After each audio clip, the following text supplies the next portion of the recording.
Time check is 6:03 p.m. Today is October 26, 2021. Ako yung host, Marvin Rey XD.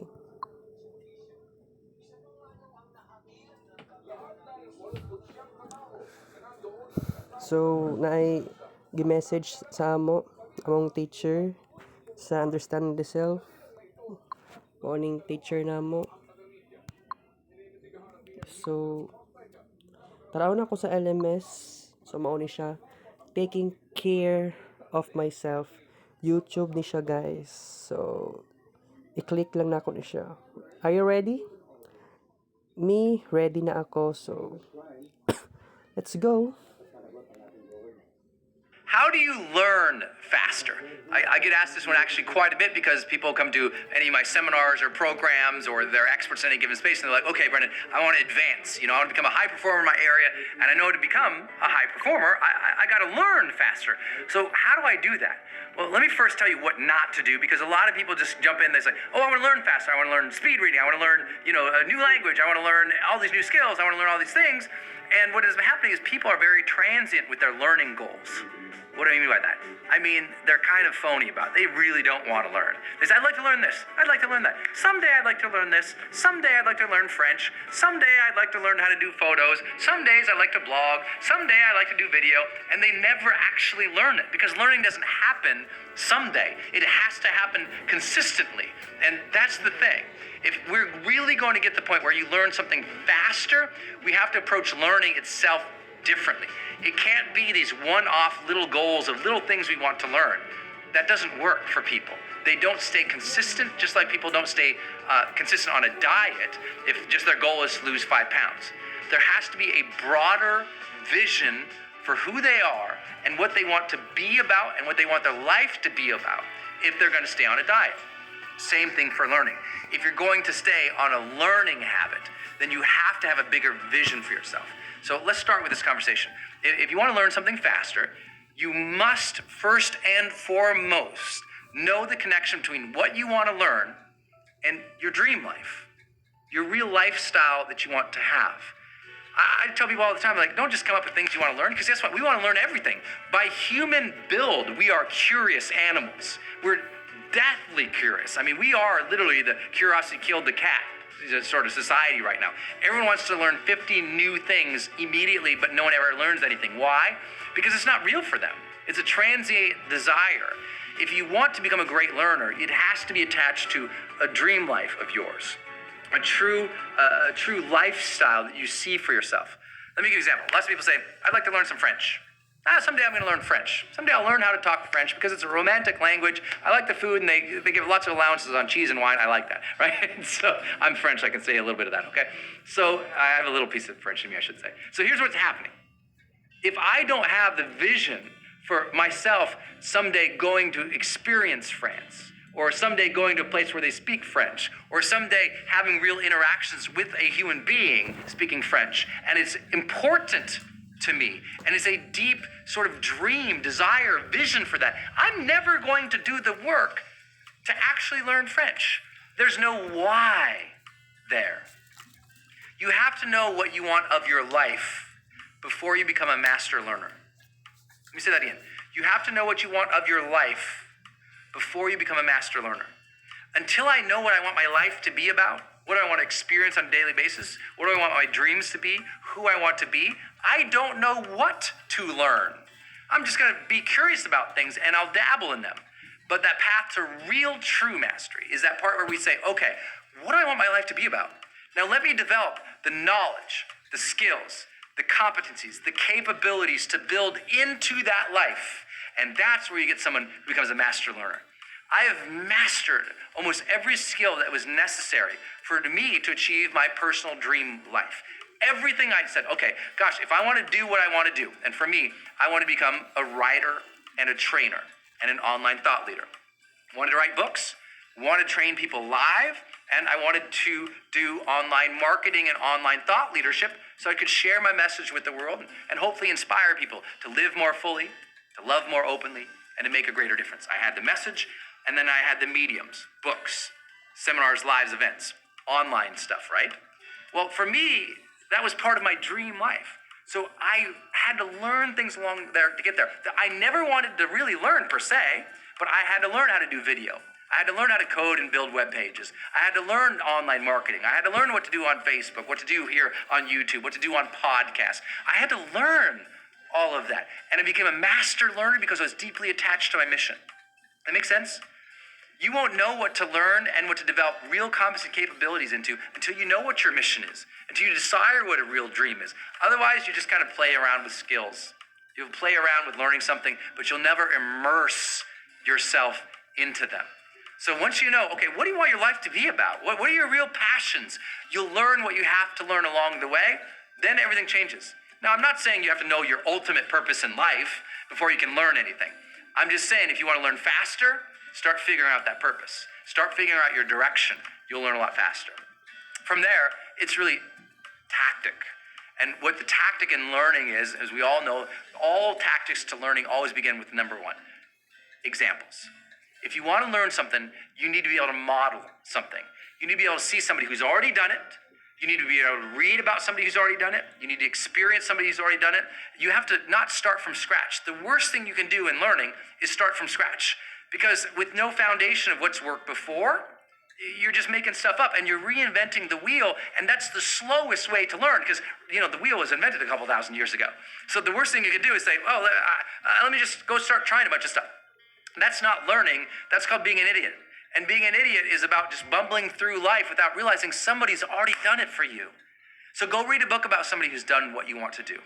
Go take a course from somebody who's already accomplished what you want to accomplish. Go, follow somebody's online thing about who's already done what. There's so much example for you to learn from, and it has to begin with that. Because if you have the dream, you have the goal of what you want to learn and how it means something to your life. Once you've got that goal, now it's about, okay, go learn from somebody who already did it. That will give you the leg up so fast. Once you learn what they've already done, the second element is practice. You've got to make a consistent practice out of mastering skill sets if you are going to ever really learn anything. What does that mean? I mean daily exposure and immersion into what it is you're trying to learn. Daily. If you're going to try to learn piano, you're not going to learn it, going to piano class once a month. If you want to learn French, you're not going to learn it, talking to somebody who speaks French once a month or even once a week. It has to be more than that. If you want to learn something, you have to deeply immerse in it over a long period of time. It can't be a weekend event or seminar. It can't be a one-time course. It has to be something you get into. For me, personal development, I read a book a week on personal development, and I've done it for 17 years straight. Never missed a week, even when I was in the hospital. It was a dedication to me. I was going to learn it. I was going to master my life. I was going to learn to master my mind, master my relationships, master my finances, master my health. It was so important to me that I made it a daily reality. I read every single day something that can further my personal growth. Every day, and I never miss. But I do that same thing with everything else I get into. Any skill I want to learn. When I wanted to learn video, man, I immersed myself in learning how to use the cameras and learning the lights and I was doing it by myself first before we had Mr. Shields here rocking it. I was just by myself. And I had to learn those things. I had to learn when I wanted to do web pages, every day I was building, trying to do something. When I want to learn coding, every day, learning, trying. Online marketing, every day. And if you're somebody's like, Brendan, I can't give every day to learning something, great. Then you're giving every day to the steady decline of your competencies. Don't tell me that you can't take something every day to learn and grow. If you don't feel like you can take some time every day to learn and grow, then you're mismanaging your life. And somebody's got to say that to you. You probably already know it, so I'm not trying to be flippant. I'm just being real. If you're not taking some time every day to learn something, I don't know that you're ever going to develop mastery in anything. And if you don't ever develop some level of mastery in something, you'll never become the most influential in what you do or the highest paid in what you do or really have a connection to it where it feels like it's art and it's part of you. And I think that what's lacking for a lot of people right now is they have a disconnection or a disassociation from any sense of mastery in their life. Because if we're not mastering something and working towards getting better at something, then we're never ever going to sense progress. And if we never ever sense progress, we'll never ever sense that deep sense of satisfaction, fulfillment, joy, happiness that comes from being excellent at something. So you have to practice something and something constantly at some level every day. If you check into it or you look at it or you read it, or even if it's just following somebody who is doing it and you read their tweets every day or their Facebook every day, or you read a segment or a book or an article on it every day, whatever it is, make it a daily practice of constancy that lasts over a long period of time. And people go, wow, how'd you get so good at this? And you'll tell them, I worked at it every day. That's why. There's no mystery. I got good at it because I did it every day. I got good at these videos because I do them all the time. It's natural for me. I don't have a script here. I'm just talking with you. And I can do that because I've done it so much. So I'm sharing with you, it's immersion and constancy in a practice, a habit of learning that very thing that you have a goal for and a dream life for. That will take it another level. And then that next element down is feedback. Getting feedback immediately from somebody. You want to become a world-class sports person? You need a coach. You want to become a world-class person at whatever you're doing? You need somebody to look at it and give you feedback. Maybe it's a mentor who gives you feedback on your presentations or your art. Maybe it's a friend of yours who has a discriminating eye, who can look at things and give good, valuable, constructive feedback. And you say, hey, before I send this out, could you guys look at this? All right? It's about getting feedback from it could be your friend, your family, your spouse, your lover, somebody who can look at what you're going to contribute to the world first and say, I like this, I don't like this. Now, lots of people will judge, and there's some things that can destroy learning, and that is when people are so brutal in their feedback or their judgment about something that it stops your learning. Your goal in getting feedback is to never stop the learning. Take the feedback for whatever value it is. If it came from a dark place and a mean person, don't listen to it. There's nothing relevant there. It's from the wrong space. But if it's somebody who loves, somebody you know, like, and trust, and it's delivered in a way that you didn't like, well, you're listening for the value in which you can improve something, not listening for how do you feel, right? Lots of people say to me things all the time. Very brutal feedback I'll get on YouTube sometimes. Just people saying horrific, mean things about me or my life or my business or whatever. They'll make stuff up. But I don't listen to that. I see it, but it means nothing to me. And it shouldn't mean anything to you either when people are harsh for you and they don't know you. But if someone does know your heart, and they do know who you are, and they give you feedback, but you don't like the way that was delivered, or you feel that they were too confrontative or rude, I don't need you to listen to the emotion of what they're delivering, and I don't need you to feel what it feels like. I wonder, is the content of what they are saying relevant or capable of improving your learning and your mastery there? If it is, you got to take the content for what it's worth. Find the nugget of wisdom they gave you, even if it was wrapped in a big turd. And you can quote me on that one, right? There's probably something there that you can say, oh, right, that is relevant. And if I have tried that, I could probably get better. And so that's vital. So you know these things, right? You have to have your dream. Like, what is the dream you're working towards? What is your passion, your purpose, your vitality, that legend you're working towards, that thing you want to contribute? What is it? Then go, what would I have to learn to get there? Because you'll be passionate about learning those things because you know they bring you directly to your dream. Then within each learning element, what's your goal there? What do you really want to learn? Then get examples. Then practice it. Then get feedback. And the last piece is have a deadline. How fast do you need to learn that? How fast do you need to master that? Is that something you're going to master this month, this year, this next decade? Have a timeline to that mastery. So that way now you have like a competency map. You're building up, right? You know what you need to learn. You got people who can learn it from. You can practice it with these habits. You can get feedback from these types of people and these types of experiences. And you know you got to do it and get good at it at this certain time frame. You will start to learn faster. You'll be more engaged with your life. You'll have more enthusiasm for learning. You'll notice things more. You'll feel like you're growing and more satisfied with your life. That's what we call feeling the charged life.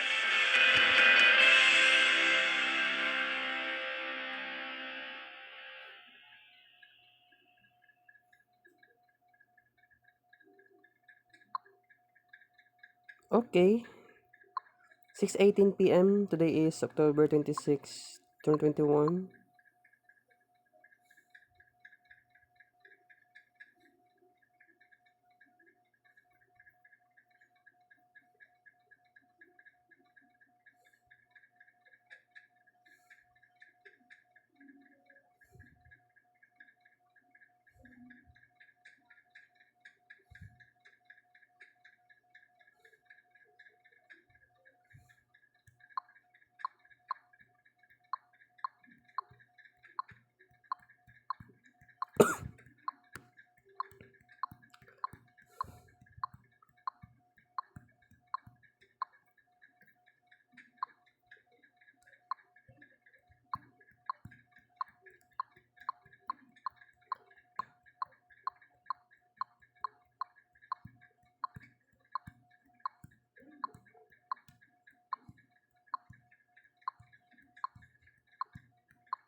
Sa'yo na Mama Call?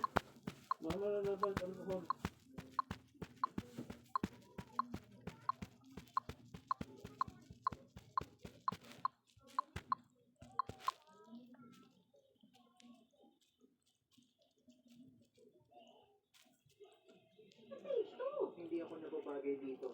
Gusto ko nang umuwi sa amin. Umuwi na kayo. Sige lang. Doon na kayo sa malayo. Sige na. Labas na. Marcy, makinig ka. Sa susunod, nire-report na kita sa dean sa oras na magdala ka ulit ng mga ganong weirdo sa newsroom ko. Gawin mo na lang yung shuttle story mo. Sobrang boring. Gusto kong malaman ng lahat ng boring na detalye. Gusto kong malaman ang ginagawa nilang fertility test, kung anong species ang tinatrabaho nila, at dahil ang istorbo ka, may dagdag kang gagawin. Gusto kong malaman ang epekto ng boring experiments sa kinabukasan ng lahat ng tao. Hindi naman hard news yun.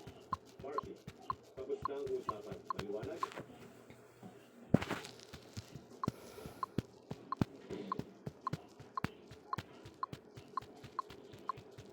Babalik ako. Sa susunod na lang ang shuttle story. Maniwala ka doon. Iba talaga ang isang to, guys. Marcy, alam mo, pasalamat ko na lang talaga ang pagalit ng writer. Dahil kung hindi mo naman ko, kasi ganun yung role pa. Totoo yun. Dali na lang pagkakasal ko yung story ko. Sigurado ka bang nasa prepare ko? Gusto ko yung kapatid ako. Ano ka ba? Isip ka ha? Pupuntahan natin sa kabandonadong building kasi pagkakita na ang dalawang staff artists kayo. Kaya nga may high security electric fence sila kasi may sinatago sila. Marcy, hindi ko bigay tayo lagi. Pero dapat tignan natin yung lugar. Parehong lugar yan kung saan tingin yung mga aliens. Pamilyar sila sa lugar. Bahala ka. Sige na lang ako, pagkakita na tayo. Oh!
Canada na shuttle.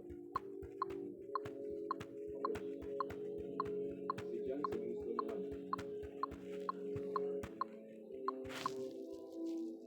Nire-record ang lahat ng contact sa pagitan ng shuttle at ng newsroom.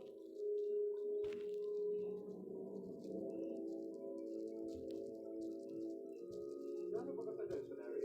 Mas marami ka pang importanteng gagawin. Sandali na lang. At sa oras naman tayo, malapit na. Houston, isang masayang araw na naman sa space. Magkaya ka naman sa mama mo. Hello, Mom.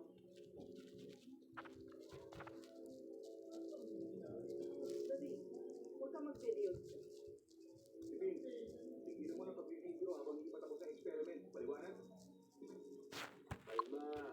Para naman ito sa mga bossing at sa mga estudyante. Ano ba? Ilalagay na yun sa mga bossing. Di ba, Houston? Roger. Sige, tuloy ka na. Ilapit mo. Houston, nag-inject na ako. Ngayon. Ako po. Ako. Anak ko sa...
Helicopter yun eh. Makanan yung helicopter. Sige na, patawanan niyo ako. Pero alam niyo, may kakaiba dito. Tingin ko, kailangan mo na talaga makapoisin eh. May kaibigan ako at ang Hindi kuya. ako interesado sa'yo. Ano ka ba, Marcy? Parang hindi kasi natural na bakit di mo ko hanapan? Magkakagusto sa'yo. Nakaka-bad trip ka naman talaga. Bahala ka dyan. Bakit hindi lang natin puntahan? Tapos umalis tayo. Parang magawa ka ng cover story eh. Kaya naman, malaman natin. So, wala naman talaga makikita ng pagkabi dyan. Sige lang, tara na.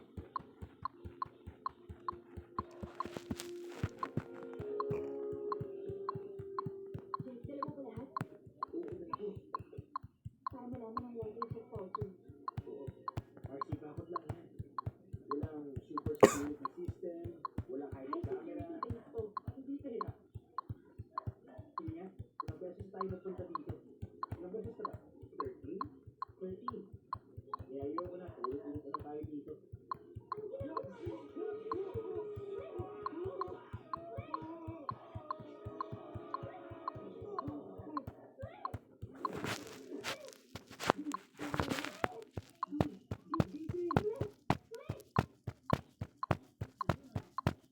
Kapag tinignan niyo ang galing ko sa dictionary, malamang isip yung dalawang example ko.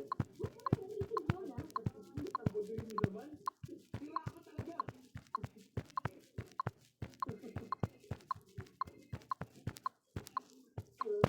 Ilang beses ko bang sasabihin sa'yo na mag-report ka sa office kapag may breaking news?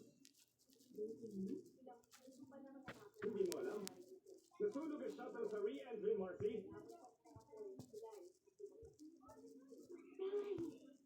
Pumunta ka kung kailan mo gusto. Si Denise ang magsusulat ng story. Pero Phil, sorry ko yung shuttle. Pupunta na ako dyan. Sandali lang. Pero kaya ko. Sabi mo ang boring nun. Pero sa Denise, mas magaling akong writer sa kanya. Oo na, sige. Pero nandito siya at meron tayong deadline.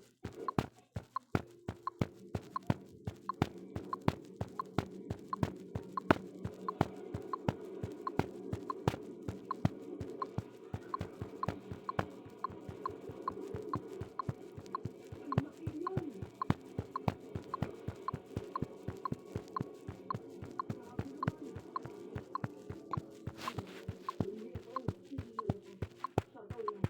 Wow! Hindi pwede pumasok. Anong sinasabi mo dyan? Sabi, sunod daw sa re-entry. Sabi nila nasunog dyan. Tara na.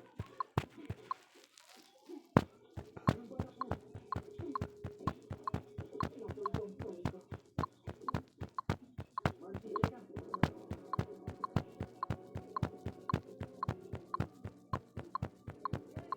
Yung flashlight niyo.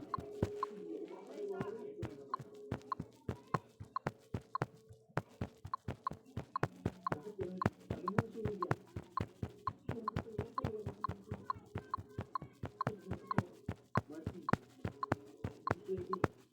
Sumunod kayo sa akin. Dali mo na. Baka mabulog ka sa loob.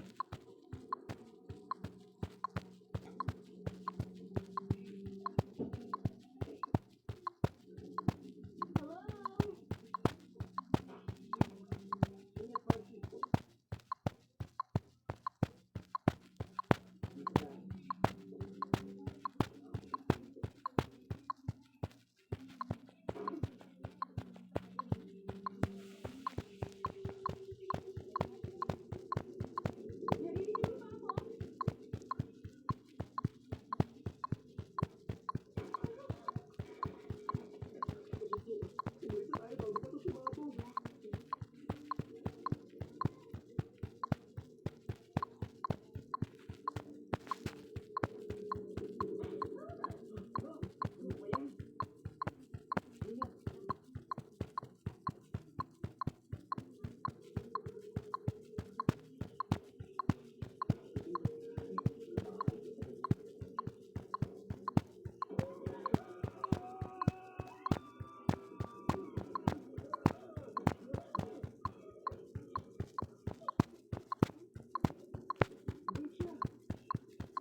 illegal smuggling. Malaki ang operation nito. Every day mayroon ng transaction sila. Base sa investigasyon at sa mga marka sa kahon, galing umanon China ang mga produkto. Kung mapapatunayang walang permit mula sa Bureau of Plant Industry ang mga agricultural products na ito, ay may tuturing daw itong economic sabotage. At ang parusa sa mga nasa likod nito ay posibleng umabot hanggang habang By the way, thank you for watching guys. Dita Kuto. I love you all.